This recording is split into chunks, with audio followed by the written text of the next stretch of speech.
All right, folks, well, in the long and proud history of LSU baseball, I don't think I'm overstating it to say that this guy is one of the most impactful when it comes to the history of LSU baseball, broadcasting, media.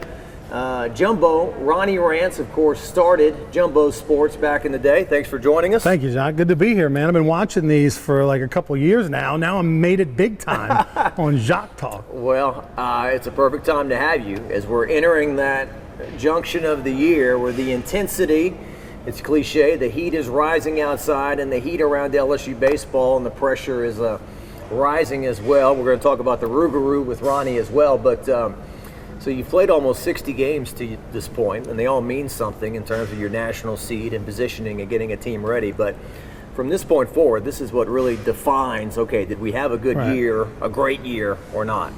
Fair or not, you're judged at LSU by championships and national championships. I mean, LSU, everybody remembers the 6 national championship teams, the 5 in the 90s and the 2009, and there have been some other great teams that could have easily won a national championship. Things didn't happen where it didn't. But unfortunately, when you've got 6 national titles in a span of just over 30 years, that's what the bar is. And everything else is everything else. You can win 50 games, you can win an SEC tournament, all that stuff doesn't really matter in the history of LSU baseball. So that's what Jay Johnson's facing over the next month. That's what I was going to kind of joke with you with. So where is it? Somewhere in the middle of, this is what you sign up for when you come here, and this is lunacy, or you guys are crazy down there with your expectations. So, but you and I remember being at the first pitch banquet, which now feels like 5 years ago. But back in January, okay, we're firefighters. We're running at the #1 ranking. We're not running away from it. We're embracing it. So crazy high expectations, and in a new NIL era, would I also dare to say a fairly highly compensated team? Yes. in terms of dollars, what these guys are getting paid. So they're almost like professional athletes now. They really are. I mean, it's so funny because I was joking with some people earlier, back 30 years ago, and it's amazing how that just rolls off the tongue so easily, but 30 years ago when I was playing in college, I mean, Todd Walker, who is arguably one of the top 3-4 players ever to play at LSU, if he and I went to Brewbacher's on Nicholson, which we did many times, I never got free onion rings. You know what I mean? I paid extra for the ranch on the side. You know what I mean? Even if Todd asked, he had to pay for it. Doug Cosman, God bless his soul, rest his soul. Like, Doug might have given us a free Diet Coke out of the fountain one time. But these guys have, Brewbacher's tattooed on their arm and are getting paid to wear it. It's a totally different era. And the reality is, Jacques, they really aren't minor. They're not amateurs. The top players now in all sports in college are pros. Yeah, they got to go to class. They got to stay eligible. But it's a job. It's a part of their job. The great Jason Williams told me a few years back, Skip would say, this guy does the Skip impersonation. It's not me, but he's like the greatest hitter ever. I come here, we were doing our Red, Rock, and Blue one year at the Tiger Park where LSU plays softball. Skip was like, your fences are too short. This guy is pointed at Jason Williams. But Jason told me, he said, at fall ball, Skip gave me one gray, itchy, scratchy LSU shirt. And when fall ball ended, he took it back. And then at the beginning of spring, he'd give it to me again. Now these guys have like 10 pairs of shoes. They've got Under Armour and all this stuff. They'd give you a hat, and you had one hat for the whole year. And like maybe if you were like Lau Mouton and you wanted a second hat, they give you one. But if you're Ronnie Rantz, you had that hat the whole year, sweat stains and everything. And if you had a pair of socks, the only way you got a new pair is if it had holes in it. And all that has changed, nowadays. And look, it's for the better. We know that. But it's just very different. Well, and then now we're sounding more and more old. And get off my lawn. Back in my day. I mean, we remember being in the late 80s, people would say, you kids with your Guns N' Roses and your Motley Crue and your Nintendo, you're all going to end up, whatever. So it's, it's changing with the times. It makes LSU more attractive to recruits.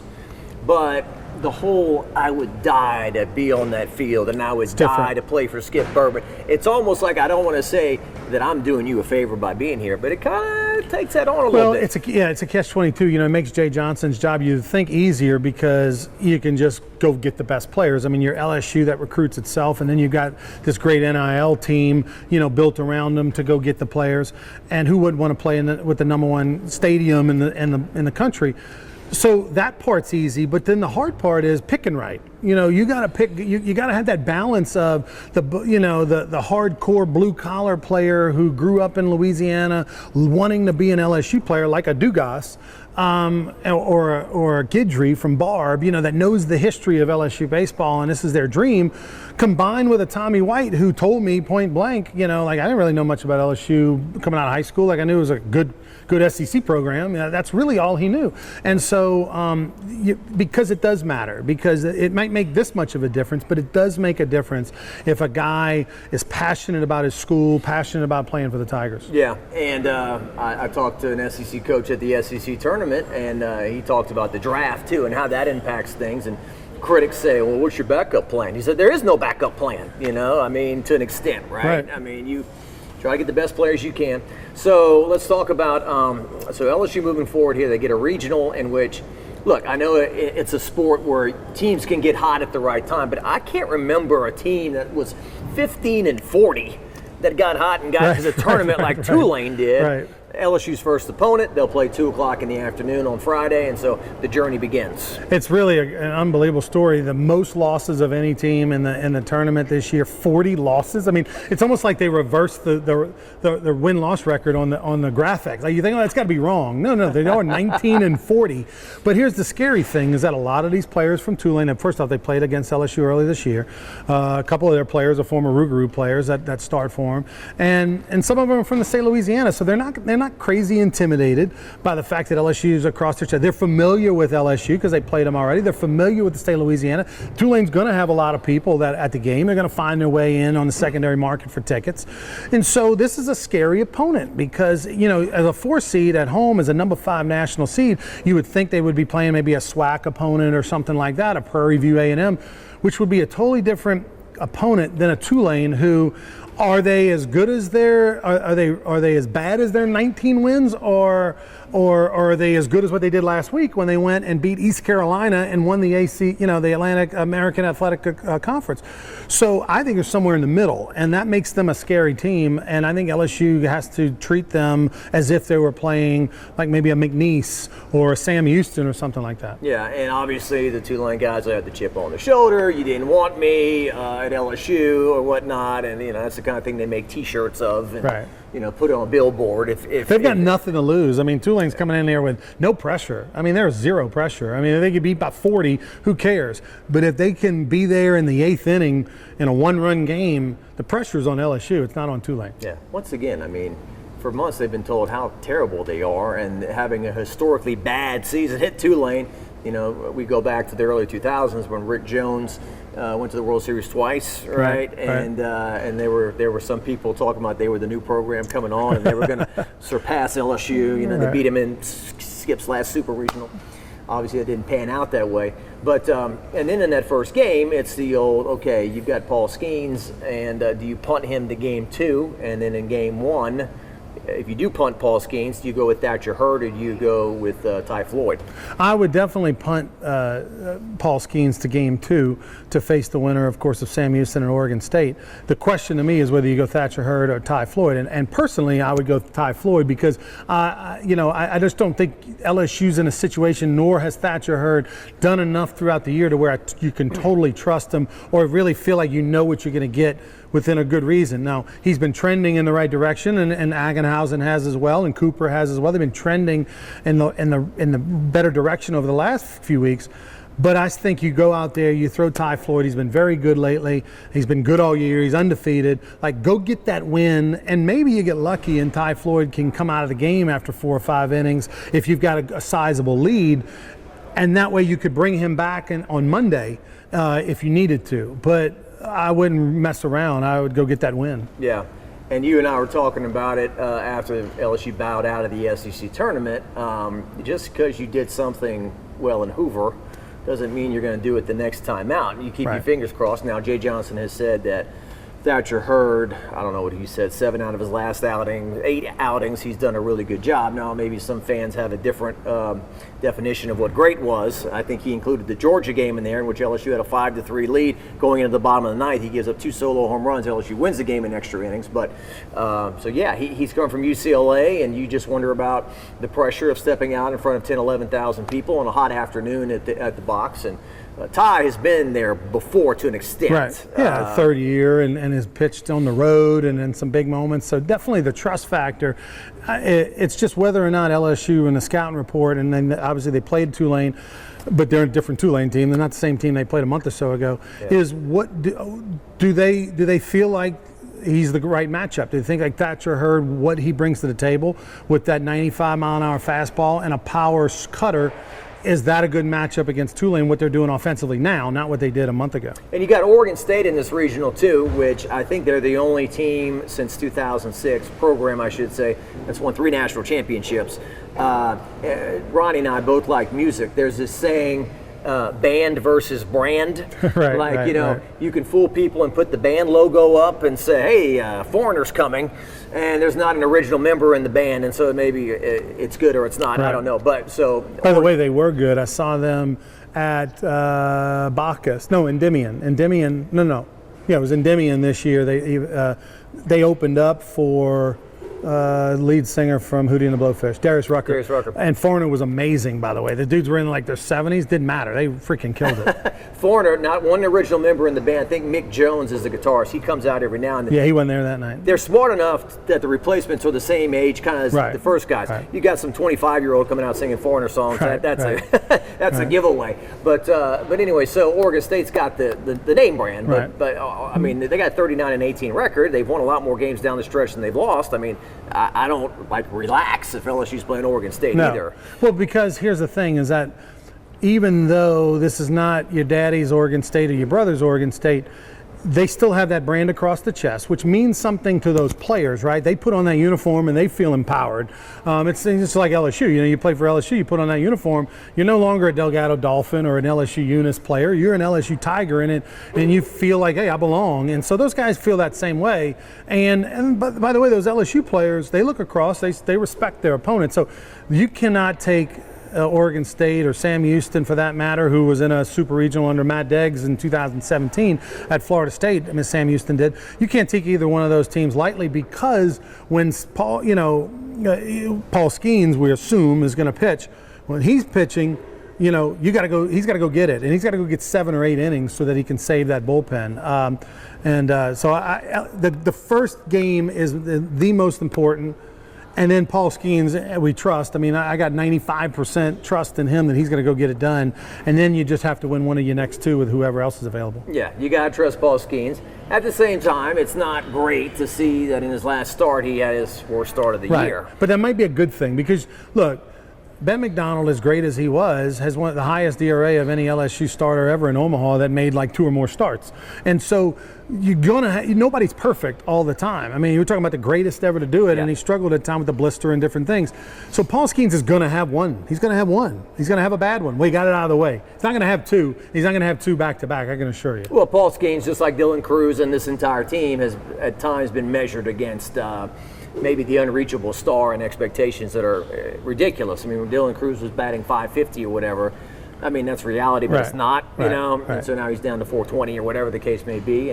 But he is kind of the straw that stirs the drink. It'd be nice to see him clear some bases, rack up some RBI here in the postseason. His last postseason at LSU. Well, Mikey Matuk, right? We were another great player. That was a first-round pick. His 2011, his last year, they didn't even make the NCAA tournament. So I think it'd be a shame if Dylan Cruz, who arguably, I mean, not arguably, he will have his name retired. He'll be on the side of that facade with Eddie Furness and Todd Walker and those guys. He'll be probably in the College Baseball Hall of Fame. I mean, he's one of the greatest to ever do it. he's got to go to Omaha, right? I mean, like, you got to go to Omaha if you're at LSU for 3 years and you're in the College Baseball Hall of Fame, or maybe he doesn't get into the College Baseball Hall of Fame if you don't go to Omaha. I don't know, but it would be a shame if he didn't get to go, and I'm hoping they can get there. Yeah, and certainly that really separates players, fair or not, right? I mean, he was only here for 1 year, but a name that crossed my mind yesterday that I totally forgot about, who was a real good player, was Jacob Berry, who came here last year and was batting 400 for the First year. round pick of the Marlins. Yeah. And how many people will remember that name as opposed to, say, like Ray Wright, who makes that huge catch in Omaha 2000. and helps them win a title. By the way, Ray Wright works in NASCAR. He works in NASCAR, and I don't know if he's in NASCAR still, but he's in automobile. Like, he used to be like on the pit crews and stuff, changing tires and all that stuff. Yeah. The intensity of that sport, right? And down there, and cars flying by, from me to that bar stool over there, going 200 miles an hour and whatnot. Ronnie can tell you almost everything about any former player at LSU, where he is in the country or the continent, what's he doing now, and those kind of things. So I would use the word encyclopedia, but I feel like that's even an outdated term these days, right? Yeah, no, trust me, none of these Rougarou players know what an encyclopedia is. And Jay Johnson, Jay's cordial with the media. Obviously, I don't think anyone's working harder than he is. He's attacked the transfer portal. He's loaded up players. There is kind of a football feel to it this week, in which practices are closed to the media. That's wild. That is wild. Till Thursday. One of my favorite Smoke Lavelle stories is one time I was at practice and Smoke came over and goes, "Hey, Jacques, stay as long as you want, okay? We're not running a double reverse on the opening kickoff, okay?" Right. And so sure, in baseball there's signs and stuff like that. But that is interesting. That I didn't. You told me that earlier. I don't know that LSU baseball's ever had a closed practice period. I can't remember in the history of the program. And I'm not saying, I'm not criticizing. It's just I'm giving you some reference here in history. You know, I mean, to be honest, the B-roll oftentimes looks the same. There's Dylan Cruz in the batting cage. Right. There's whoever at shortstop throwing it. Okay, 30 seconds, soundbite. Right. So, but anyway, I mean, I guess they're doing some tactical stuff, and does it have something to do with I don't think it's that. I just think I think nowadays there's so much media coverage on LSU baseball. It's similar to a football coverage, in many schools, and with all the distractions that these guys have with their NIL deals and all they're getting pulled for podcasts and radio interviews and all these things. I think he's just trying to, in his mind, clear the noise, right? Let's just have a 3 hours where we don't have to do any of that and let's just focus on baseball. I really believe that's it, more than there's anything out there that somebody's going to get video of and report. Yeah. I think his answer was, I want the thing to be the number one thing, or something like that. Right. This week. And so it is different, the media coverage. Like Maneri, he'd get off a bus at a midweek game and say, "Hey, do you want me to talk to you right now?" And I do an interview. I mean, that stuff like that is not happening these days. And like football players, you talk to them on certain days, and then it's not as loosey-goosey. But I think that just plays into what you were saying about it's more of a pro game right now. I mean, I remember handing a microphone to Buzzy Hydell, and Buzzy and Nick Pontiff and Chris McGee and Michael Hollander, they sang the Kenny Rogers song, "When You Put Your Heart Into It." It was so bad. I think Maneri said something like, "The effort was good, but the result wasn't." By the way, speaking, you threw out two great names there, Buzzy Hydell and Mike Hollander, who are also gallery guards at Augusta National for the Masters every year. Hollander works hole number 1 and Buzzy works 10 fairway. So, I mean, like, if you ever go to Augusta National, go find them and say hello. They're always there for you. The Hollanders were great people to me. I think they brought me back a shirt from Augusta one time, one of the green shirts with the... Yeah, because Mike's dad and uncle did it for like 20 years. Yeah, I mean, Hollander, that goes back to 2008 was his last year? Yeah, he was a captain in 2018. 15 years ago? Yeah. Maneri's well, here's the thing I'll say about that is that, as far as Jay is concerned, I mean, like you mentioned, nobody works harder. The guy's the first one there, last one to leave. He grinds, he demands that out of his assistants. They all buy in. I just hope he's enjoying himself and having a good time. And what I mean by that is, this is the dream job for Jay Johnson. The guy grew up an LSU baseball fan in California at a young age. He became, a fan of Skip Bertman's, an historian of the program. And here he is, making $1 million+ a year. He's got the best assistants, the best facilities. He's got everything at his disposal. I hope that the pressure to win a national championship or bust doesn't take away from the experience, because look, you only get so many trips around the sun on this earth, right? And you want it to be enjoyable no matter what you do. I know you love your job. I love doing what I'm doing with Louisiana Sports Hall of Fame and the Rougarou. Like, it would be a shame if it was just all work, work, work, work, and no enjoyment. And that's what we always wonder about with Nick Saban, right? As great as he is and all the wins, does he enjoy it? And is there ever a moment where he closes the door at night, has a glass of wine, looks at his wife Terry, and says, wasn't that fun? You know, I mean, like, because what's the point if it's not? I think Skip one time when he summed up Nick Saban, he said, people tell him, Nick, you won 7 national championships. Yeah, but I lost those 2. Right. You know, that's the way those perfectionists, you know. Right. They're psychopaths. And I can tell you, when it comes to Skip, he enjoyed the national championships. He enjoyed the ride, the journey. He was the most self-deprecating coach from a standpoint of he wanted you to make fun of him. He liked making fun of himself. He didn't take himself too seriously. He'd always say to me, like, hey, Jumbo, listen, we got a little team function that we're going to be doing. I want you to come up with some games or some sticks. I want you to come with some funny stuff. And we did like a family feud. It was the coaches versus the players at a party one time. Like, it was awesome. And he enjoyed the bus rides and us making fun of him on the bus rides. You just wonder if coaches nowadays, because it is such big business at all sports and all levels, do they enjoy the journey, or is it just simply about the grind? Yeah. Well, Steve Schneider's got some great footage. I think it was Louis Garcia, your buddy, who was doing the Skip impersonation. Like, he was literally walking behind Skip. Skip was like 5 feet in front of him. Louis was doing the hands on the hips walk and everything. And Skip knew about it, of course, and didn't care. Yeah. The Skip Bertman's kind of like Bill Clinton, right? Everybody's got a Bill Clinton impersonation. Well, everyone's got a Skip Bertman impersonation. And then the llama. Steve's got great footage of that from back in '91. The llama was an animal, a llama, and it was at the Omaha Zoo, which if you hit a big home run to right field, if you really hit it big, it might go in the zoo at the old Rosenblatt Stadium. And so every year, teams would tour the zoo.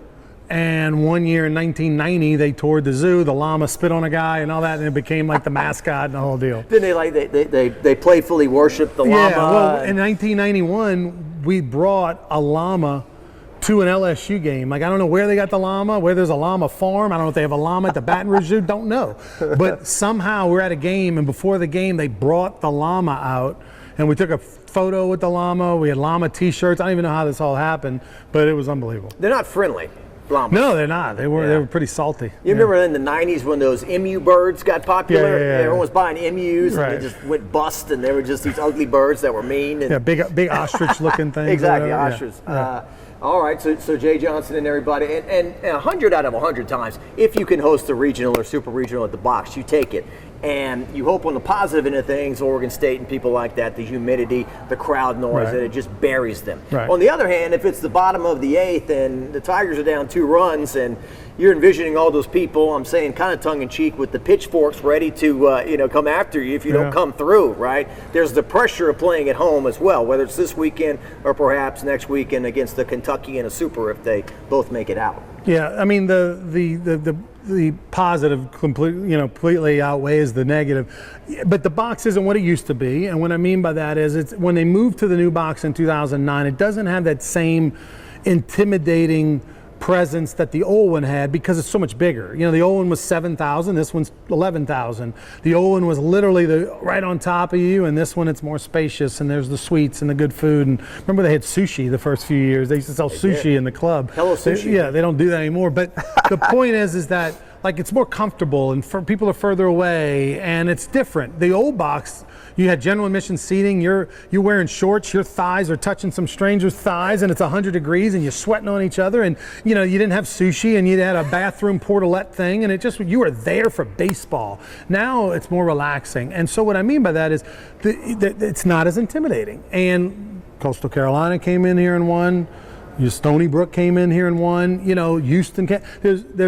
It's not the same. It's still an advantage, but before it was over. It was over in the old box. Yeah, the noise in the old box was so compact. Yeah. right on top of you. And the fans were not in a good mood because of all the things I mentioned. It was hot.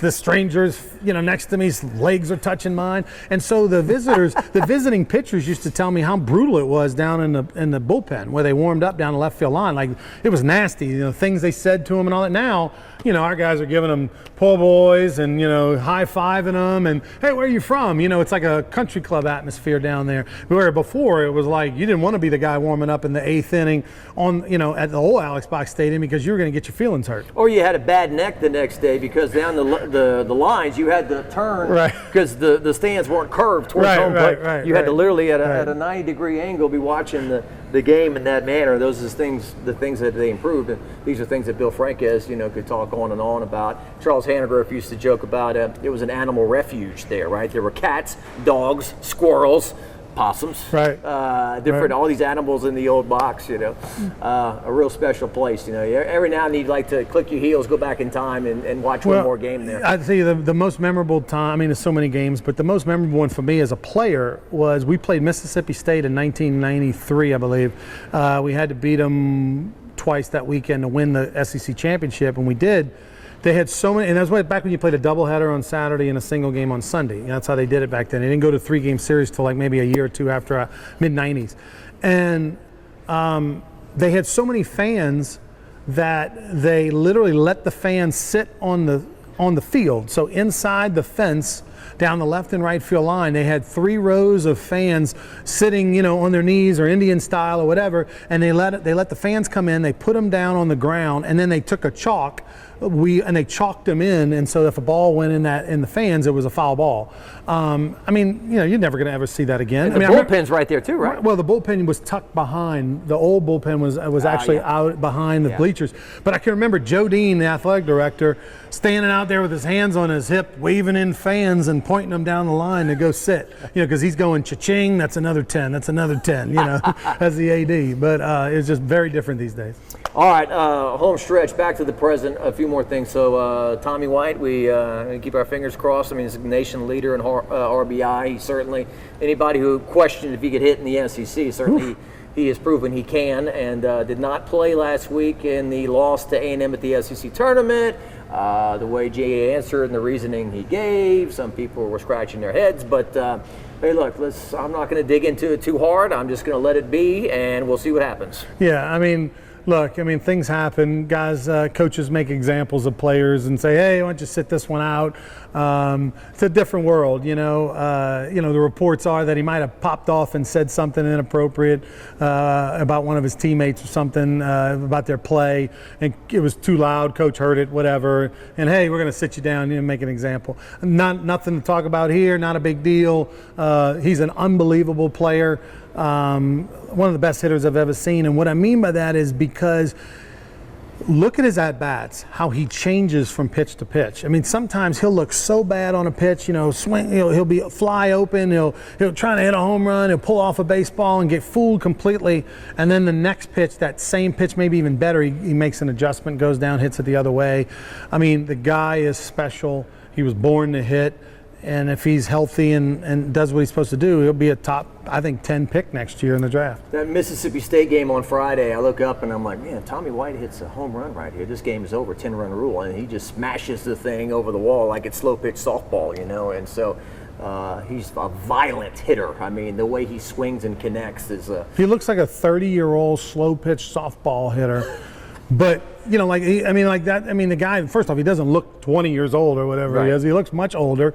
And he takes a hack like you would think a guy who's like, hang on, let me put my cigarette down, let me put my beer down, and he just, but he's really good. And then the thing is, he'll go from that hack where he might come up empty, and then he makes a beautiful adjustment on a breaking ball down and away and flicks it the other way.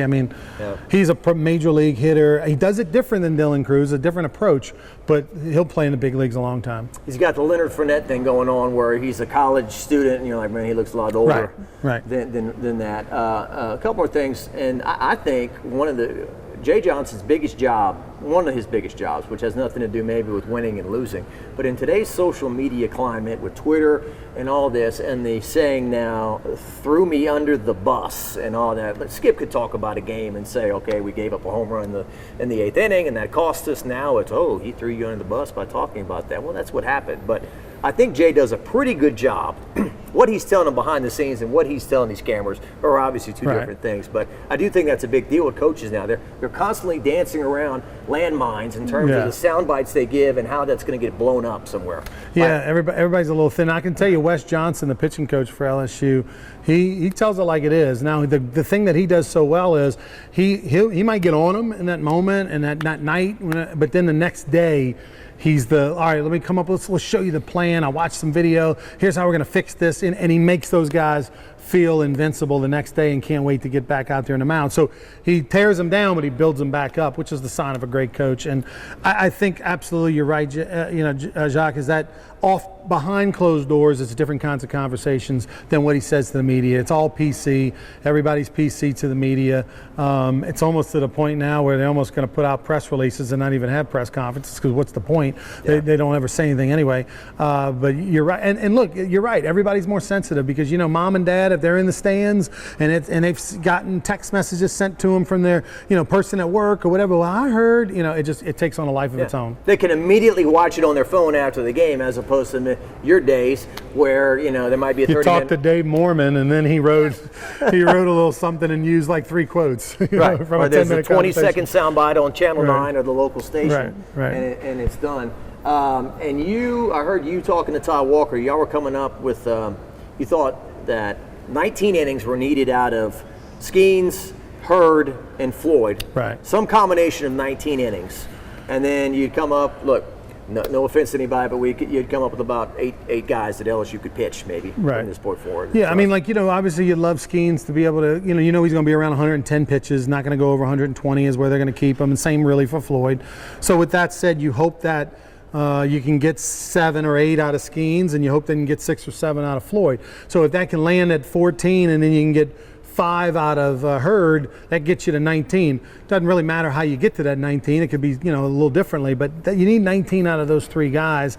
And then from there, you got about 5 guys, the Coopers, the Ackenhausens, a Guidry, probably Collins you can throw into that mix a little bit. Somebody else I'm forgetting. But there's about 4 or 5 other guys that I think you have about 50% or better confidence level in them. All right, so the Baton Rouge Rougarou are getting underway. Ronnie bought the team 2 years ago. This is their 4th year as an organization. It's funny. So I got my hair cut this morning. The girl cutting my hair. She, some people just a wooden bat. What? Oh, they don't swing a aluminum bat in the pros. No.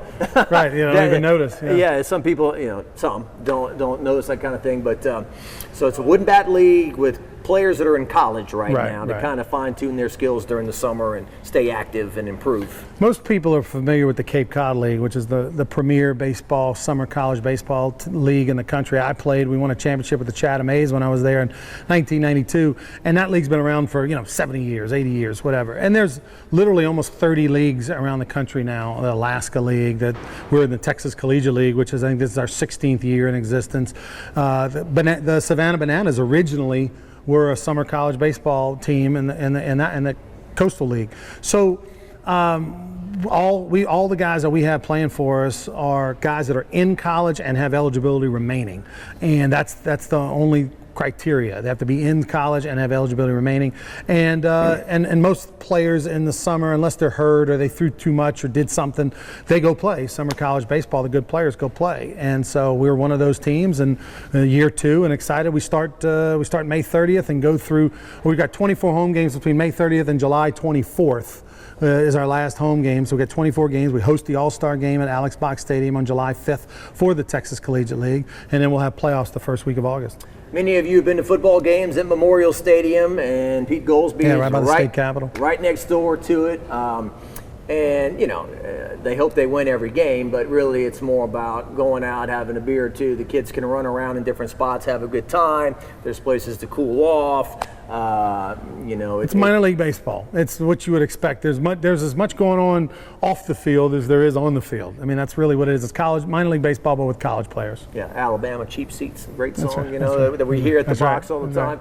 And to get in, only $8 for an adult, $5 for kids. We've got our fingers crossed about some of the blockbusters coming to the movies this summer. The latest Harrison Ford effort in Indiana Jones is getting some really mixed reviews. So you go to the movies, they're going to hit you pretty good. About 20 a piece now these days, huh? After the popcorn and the Coke, $10 for a Coke this tall. We've got probably, and I got this from Skip, by the way, which he made him so proud when I did it last year. Last year we called it the Family 4-Pack, which now we call it the 4-Pack, but. Skip, when he came to LSU in the mid-'80s, he sold a season ticket, a family 4-pack. It was 2 adults and 2 children could get into a game, sit in the general admission section of the old Alex Box Stadium, which basically was every seat but about 50, and for $25. So for $25, a family of 4 could go to every LSU baseball home game. That was in 1984. It went up a couple bucks. It was $50 a couple years later, and I think it made it to $100. And then they stopped doing that. They did individual tickets. But we do a $100 season ticket. It gets 4 people into every single game. That's $1 a ticket. You can't beat that. That's your energy bill for 1 month in Louisiana, right? Much higher, if you're lucky. If you go out of town for a couple weeks and turn your AC off, it might be $100. But right. All right. Well, I'm looking forward to the season. Is there any another quick Skip impersonation or something we want to do before we say goodbye? He turned 85. Coach. Very sharp, by the way. Not to interrupt you, but I interviewed him the other day. It's kind of like you go see your favorite band or your favorite athlete. You don't want to see him slip, right? Right. And I went and sat with him on his couch the other day, and just dishing it out left and right. Still very sharp. Yeah. Don't always fact check everything he says these days. Sometimes they're a little off, but no, he's one of my favorite people on the planet. He and I share a birthday. Our birthdays are both on May 23rd. And David Miller, who pitched at LSU for a couple of years, call him D-Mill. He's from Brother Martin High School, went to UNO, then transferred to LSU. He pitched in the late 90s with Blair Barbier. D-Mill has a birthday on the 23rd as well. And that's the only ones I remember. But Skip and I share a birthday, which is awesome. He turned 85. His wife, Sandy, is 85. She's a couple months older, and they're both doing well. They both live over in Riverbend subdivision, about 10 minutes from Alex Box Stadium. He goes to a lot of games, not every one, but he probably makes at least half, if not more than half, the games. And doing great. He'll be watching all the regionals, man. And the funny thing about watching games with him, and I usually do at least 1 or 2 a year, is he literally breaks down every pitch. Like he literally, he doesn't just watch a game and he's quiet. Like he's gonna, why did we throw that fastball right there? See, we should have gone with the changeup, or why didn't we do this? Like he has a comment every play, and of course, I hang on every word he says. I heard Doug Thompson the other day. This guy, Doug Thompson, national championship. Whenever you go to your doctor's office and he says, "Grab your ankles," we got a check. The guy that's on the wall is probably Doug Thompson in the purple jersey from the 1997 national championship game. Or was it the Warren Morris? Is it the swing that they showed? No, that was the one where Daniel Tomlin, the first base coach, is jumping in the air and Warren's giving the fist pump. That's right. Well, Doug was saying the other day, I don't know, dude, I never felt so worthless in a conversation. So it was. First I was talking to Nolan Kane, then Big Ben McDonald walked over, then Doug Thompson walked over. So the 3 of those guys are talking baseball, and I'm just kind of sitting there like I have nothing to contribute that any of these guys want to hear, right? But Doug was saying, I got a text message from Skip the other day, and he was talking about how Travinsky was on one knee catching when this was going on. I said, no way. And he texted me in the middle of the game. See, I told you. He's on one knee. Something to do with how he was catching, and he was on one knee instead of 2 knees or something or another. But nowadays, now keep in mind, Coach Bertman was a catcher. He caught at University of Miami, and of course he coached in high school and college. But his specialty is catching. As a player, and that's what he taught, and that's what he knows. And then, of course, that led to the pitch calling thing, which people always think of as Skip Bertman as this gorilla ball guy. No, he made his reputation as a pitching coach for 90% of his career and was one of the best to do it. But it drove him crazy when the catching was not sound or good or the way he wanted it, right? Like he was more critical of the catchers than he was the pitchers. And so for him to watch the new guy, the way they play now, where they do the Tony Pena sit on their butt or do the one-legged thing and like all that goes against what he knows, and so it drives him crazy. Gotcha. All right, well, this guy's got a lot more to do today. Jumbo, Ronnie Rantz, enjoyed it. Enjoyed it, Jock. Thank you. Appreciate you.